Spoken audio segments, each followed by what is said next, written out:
সুপ্রিয় শিক্ষার্থী বন্ধুরা, বঙ্গবাসী মাধ্যমিক বিদ্যালয়ের পক্ষ থেকে তোমাদের সকলকে জানাচ্ছি আবারও শুভেচ্ছা।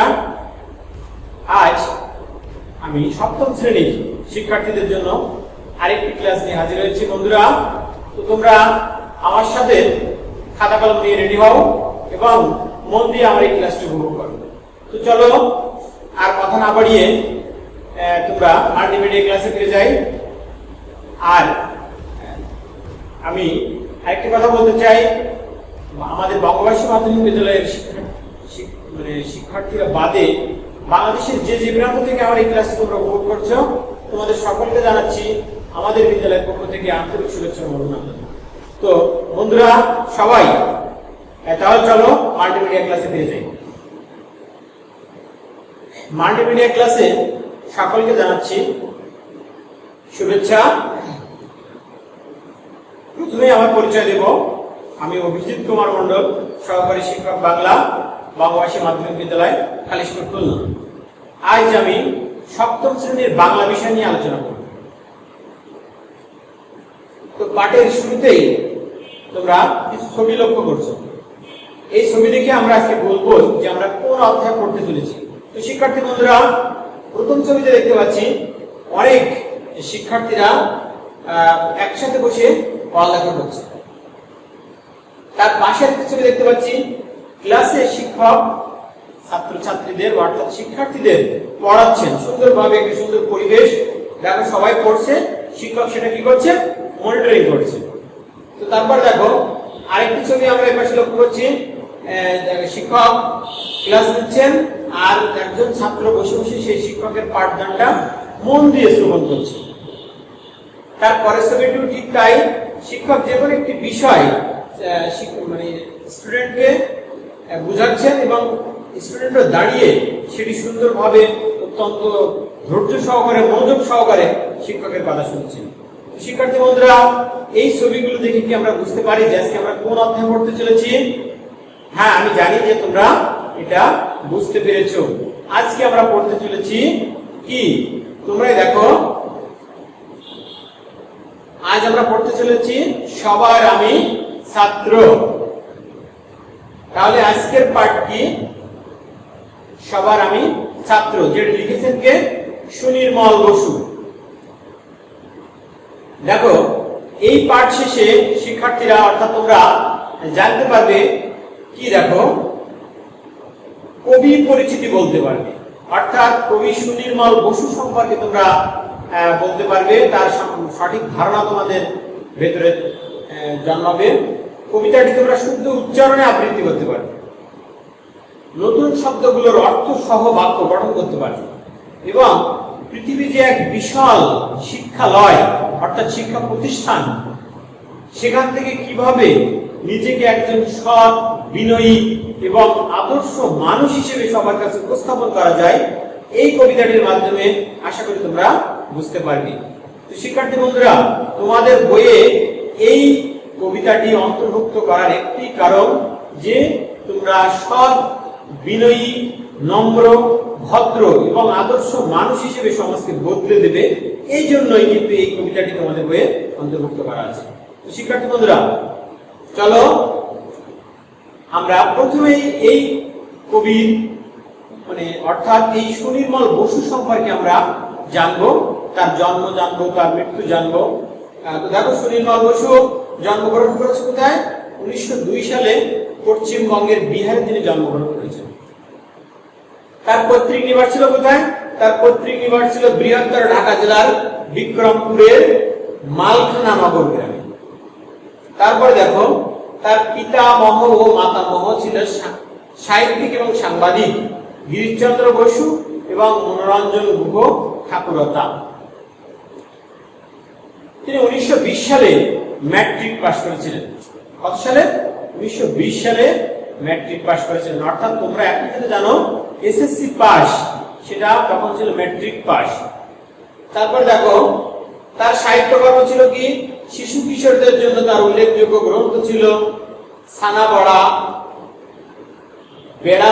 বেড়া মাজা, হইচই, হুলস্থুল, কথা শেখা, তারপরে কি পাতাড়ি, পাত্তাড়ি, মরণের ডাক, ছন্দের টুংটাং, শহরে মামা, বীর শিকারী ইত্যাদি। পরিচালক শিশু পাক্ষিক কিশোর এশিয়াতে তিনি পরিচালক ছিলেন। তারপরে দেখো অন্যান্যদের ভিতরে তিনি কি লিখেছেন, তিনি একজন কি ছিলেন, তিনি দক্ষ চিত্রশিল্পী ছিলেন, অর্থাৎ আর্টিস্ট ছিলেন তিনি একজন। এই কবি তিনি 1957 সালের 25শে ফেব্রুয়ারি কলকাতায় মৃত্যুবরণ করেছিলেন। তো শিক্ষার্থী বন্ধুরা, এইবার আমি এই কবিতাটি তোমাদের সামনে পড়ছি, তোমরা একটু মনোযোগ সহকারে শোনো। সবার আমি ছাত্র, লিখেছেন সুনির্মল বসু। আকাশ আমায় শিক্ষা দিল উদার হতে ভাইরে, কর্মী হবার মন্ত্র আমি বায়ুর কাছে পাইনি। পাহাড় শিখায় তাহার সমান, হই যেন ভাই মৌন মহান। খোলা মাঠের উপদেশে দিল খোলা হই তাইনি। সূর্য আমায় মন্ত্রণা দেয় আপন তেজে জ্বলতে, চাঁদ শিখালো হাসতে মিঠে মধুর কথা বলতে। ইঙ্গিতে তার শিখায় সাগর, অন্তর হোক রত্ন আকর। নদীর কাছে শিক্ষা পেলাম আপন বেগে চলতে। মাটির কাছে সহিষ্ণুতা পেলাম, পেলাম আমি শিক্ষা। আপন কাজে কঠোর হতে পাষাণ দিল দীক্ষা। ঝর্ণা তাহার সহজ গায়ে গান জাগালো আমার প্রাণে। শ্যাম বানানি সরসতা আমায় দিল ভিক্ষা। বিশ্বজোড়া পাঠশালা মোর সবার আমি ছাত্র। নানান ভাবের নতুন জিনিস শিখছি দিবারাত্র। এই পৃথিবীর বিরাট খাতায় পাঠ্য যেসব পাতায় পাতায়, শিখেছি যেসব কৌতূহল। বন্ধুরা, কেমন লাগলো কবিতাটি? আশা করছি তোমরা সুন্দরভাবে বুঝতে পেরেছো। আমিও আবৃত্তি করার চেষ্টা করেছি। তো দেখো, এই কবিতার ভিতরে যে নতুন নতুন যে শব্দগুলো আছে, আগে আমরা এই শব্দগুলো জানি, তারপরে এই কবিতাটির একটু বিশ্লেষণ আমি তোমাদের করব। দেখো, দিল খোলা, অর্থাৎ দিল মানে কি? মন। দিল খোলা অর্থ হচ্ছে মন খোলা, মুক্ত মন। মন্ত্রণা, এই মন্ত্রণা শব্দের সঠিক অর্থ হচ্ছে উপদেশ, প্রেরণা বা যুক্তি পরামর্শ। সহিষ্ণুতা, সহিষ্ণুতা শব্দের অর্থ হচ্ছে সহ্য করার ক্ষমতা। পাষাণ শব্দের অর্থ হচ্ছে পাথর। এই পাষাণ শব্দের অর্থ হচ্ছে কি? পাথর। এসো আমরা নতুন শব্দগুলোর আরো কয়েকটি অর্থ জানি। শ্যামবরানী অর্থাৎ সবুজ বন। দীক্ষা শব্দের অর্থ হচ্ছে ধর্মোপদেশ, অর্থাৎ হিন্দুদের ধর্মে আছে দীক্ষা দেওয়া, অর্থাৎ ধর্মোপদেশ দেওয়া। বিরাট শব্দের অর্থ হচ্ছে বিশাল। উদার শব্দের অর্থ হচ্ছে দানশীল। দেখো, আকাশ আমায় শিক্ষা দিল উদার হতে ভাইরে, কর্মী হওয়ার মন্ত্র আমি বায়ুর কাছে পাইনি। অর্থাৎ এই আকাশ আমাকে শিক্ষা দিচ্ছে কি হওয়ার জন্য? যে উদার হতে, আমার মন বড় করতে, আমার দান করতে মানুষদের। কর্মী হওয়ার অর্থাৎ কাজের লোক হওয়ার মন্ত্র আমি বায়ুর কাছে পাই। অর্থাৎ বাতাস আমাকে কি শিক্ষা দিচ্ছে? যে তুমি কাজ করে যাও, তুমি কর্মী হও। পাহাড় শিখায় তাহার সমান, হই যেন ভাই মৌন মহান। অর্থাৎ পাহাড় শিখাচ্ছে। দেখো, পাহাড় কি শিখাচ্ছে? যে ভাই মৌন মহান হও, তুমি মহান হও। খোলা মাঠের উপদেশে দিল খোলা হয়ে যায়নি। আর খোলা মাঠ কি শিক্ষা দিচ্ছে? মন বড় করো, আকাশের মতো মন তৈরি করো। সূর্য আমায় মন্ত্রণা দেয়, অর্থাৎ সূর্য, দেখো এই কবিতায় সবাই কিন্তু পরামর্শ দিচ্ছে, সবাই কিন্তু আমাদের উপদেশ দিচ্ছে, সবার কাছ থেকে কিন্তু আমরা শিক্ষা লাভ করতে পারছি। সূর্য আমায় মন্ত্রণা দেয় আপন তেজে জ্বলতে। অর্থাৎ সূর্য আমাকে কি বলছে? যে তুমি তোমার আপন তেজে জ্বলে থাকো। অর্থাৎ তুমি ভীরু নও, তুমি ডুবে পড়বে না, তুমি মুসড়ে পড়বে না, তুমি দুর্বল নও, তুমি সবলের মতো তুমি মাথা উঁচু করে বাঁচবে। এটি আমাদের শিক্ষা দিয়েছে কে? সূর্য। চাঁদ শিখালো হাসতে মিঠে মধুর কথা বলতে। চাঁদ, আমরা বলি মিষ্টি চাঁদ, পূর্ণিমার চাঁদ, মিষ্টি চাঁদ। অর্থাৎ চাঁদ আমাদের কি শিখাচ্ছে? চাঁদ আমাদের শিখাচ্ছে মিষ্টি করে কথা বলতে। অর্থাৎ তোমার ব্যবহারে যেন কেউ কোনো কষ্ট না পায়, তুমি কারো মনে আঘাত দিয়ে যেন কোনো কথা না বলো, এই জন্য চাঁদ বলছে মিষ্টি করে কথা বলতে। ইঙ্গিতে তা শিখায় সাগর, এবার সাগর ইঙ্গিতে শিখাচ্ছে কি, অন্তর হোক রত্ন আপন, অর্থাৎ মন হোক রত্ন আপন। মূল্যবান সম্পদ যেমন হয়, ধনরত্ন যেমন হয়, সেরকম তোমার অন্তর। নদীর কাছে শিক্ষা পেলাম আপন বেগে চলতে, অর্থাৎ নদীও আমাদের শিক্ষা দিচ্ছে কি, যে তুমি তোমার আপন বেগে চলো, তুমি কোথাও থেমে থাকবে না। অর্থাৎ পথে যদি কোনো বাধাও আসে, তুমি সেটা অতিক্রম করে নদীর ধার মতো চলমান যে জলরাশি, তার মতো বেগে তুমি চলে যাও। মাটির কাছে সহিষ্ণুতা পেলাম, পেলাম আমি শিক্ষা, অর্থাৎ মাটিও কিন্তু আমাদের শেখাচ্ছে যে তুমি সহিষ্ণু হও।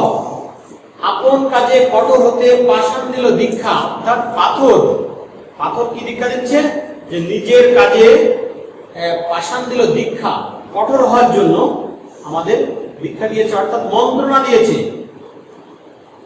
তারপরে দেখো, ঝর্ণা তাহার সহজ গানে গান জাগালো আমার প্রাণে, অর্থাৎ ঝর্ণাও কিন্তু আমাদের শিক্ষা দিচ্ছে। কি শিক্ষা দিচ্ছে, যে গান জাগালো আমার প্রাণে, অর্থাৎ আমি যেমন ভাবে অকাতরে বিলিয়ে দেই জলরাশির মতো, তোমরাও ঠিক তেমন ভাবে আমাকে বিলিয়ে দেবে।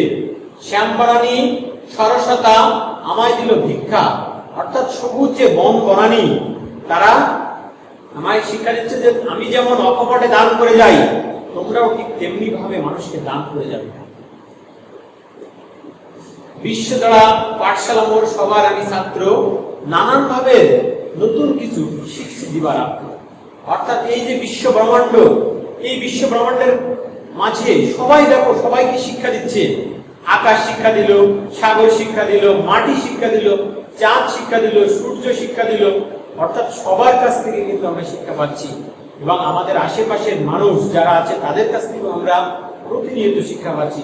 আমাদের বর্তমানে আধুনিক প্রযুক্তি, যে ডিজিটাল প্রযুক্তি, এই প্রযুক্তির মাধ্যমে কিন্তু আমরাও প্রতিনিয়ত নতুন নতুন কিছু শিখতে পাচ্ছি।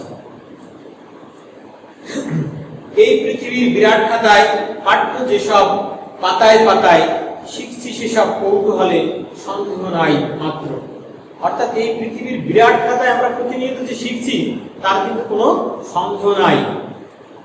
কি সন্দেহ আছে বন্ধুরা? এবার দেখো, এই কবিতার একটি ছোট্ট কাজ আমি তোমাদের দিতে চাচ্ছি, নইলে তোমরা কেমন পড়ছো আমি কিন্তু এটা বুঝতে পারবো না।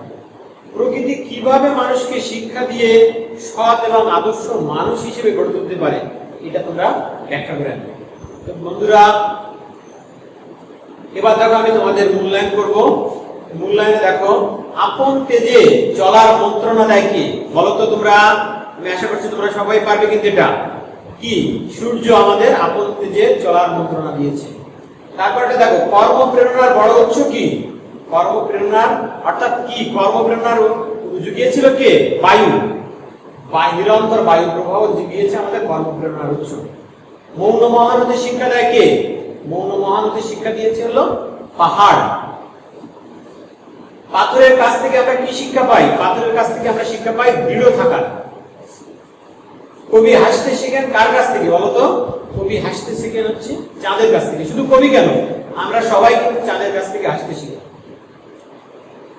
তো বন্ধুরা, এবার দেখো আমি তোমাদের কয়েকটি অবজেক্টিভ মূল্যায়ন করব। দেখো তোমরা সবাই একটু মন দিয়ে শোনো। সবার আমি ছাত্র কবিতায় এই পৃথিবীর খাতা কেমন? দেখো সঠিক উত্তরের জন্য ক্লিক করুন। এখানে ক্লিক করলে দেখতে পাচ্ছি আমরা ছোট নাকি বিরাট নাকি মাঝারি নাকি গোলাকার। এটা হচ্ছে বিরাট। সাগর তার বুকে কি ধারণ করে? সাগর তার বুকে কি ধারণ করে? অগণিত মাছ নাকি উর্মিমালা নাকি প্রাকৃতিক সম্পদ নাকি বিশাল রত্ন ভান্ডার? বলতো? বিশাল রত্ন ভান্ডার। আমি জানি যে তোমরা সবাই এটা পারবে, কারণ কি কবিতাটি তোমরা সবাই মন দিয়ে শুনেছিলে। এবার দেখো আমরা পরের প্রশ্নে চলে যাব। আপন কাজে কঠোর হতে শিক্ষা দেয় কে? দেখো এটা হচ্ছে পাষাণ, আকাশ নাকি বায়ু? সঠিক উত্তরের জন্য আমরা ওখানে ক্লিক করব। দেখো পাষাণ, আপন কাজে কঠোর হতে শিক্ষা দেয় পাষাণ, অর্থাৎ পাথররা। সবার আমি ছাত্র কবিতায় মানব চরিত্রের কোন গুণ উল্লেখ আছে? উদারতা, ভীরুতা, কোমলতা নাকি শিষ্টাচার? এটা হচ্ছে উদারতা। তাহলে বুঝতে পেরেছো তোমরা যে আমার সংক্ষিপ্ত যে প্রশ্নগুলো তোমাদের মূল্যায়ন করলাম? আমি আশা করছি সবাই পেরেছো এবং সবাই পারবে। এবার আমি তোমাদেরকে বাড়ির কাজ দেব বন্ধুরা, তোমাদের খুব মন দিয়ে এই কাজটি তুলে নাও। কবি বিশ্বকে কেন পাঠশালার সাথে তুলনা করেছেন তা তোমার নিজের ভাষায় লেখো। কবি বিশ্বকে কেন পাঠশালার সাথে তুলনা করেছেন সেটি তোমার নিজের ভাষায় লেখো। এটি সুন্দর করে তোমরা খাতায় লিখে নেবে এবং এর প্রশ্নটি একটু বিশদভাবে আলোচনা করার চেষ্টা করবে। তো বন্ধুরা, এতক্ষণ তোমরা সুন্দরভাবে আমার এই ক্লাসটি মনোযোগ সহকারে উপলব্ধি করলে, এর জন্য তোমাদের সকলকে জানাচ্ছি আবারও ধন্যবাদ। তোমরা সকলেই ভালো থাকো, সুস্থ থাকো। আবারও পরবর্তী একটি ক্লাস নিয়ে তোমাদের সামনে আমি আবারও হাজির হব। ততক্ষণ পর্যন্ত সকলের সুস্বাস্থ্য ও দীর্ঘায়ু কামনা করছি। ধন্যবাদ।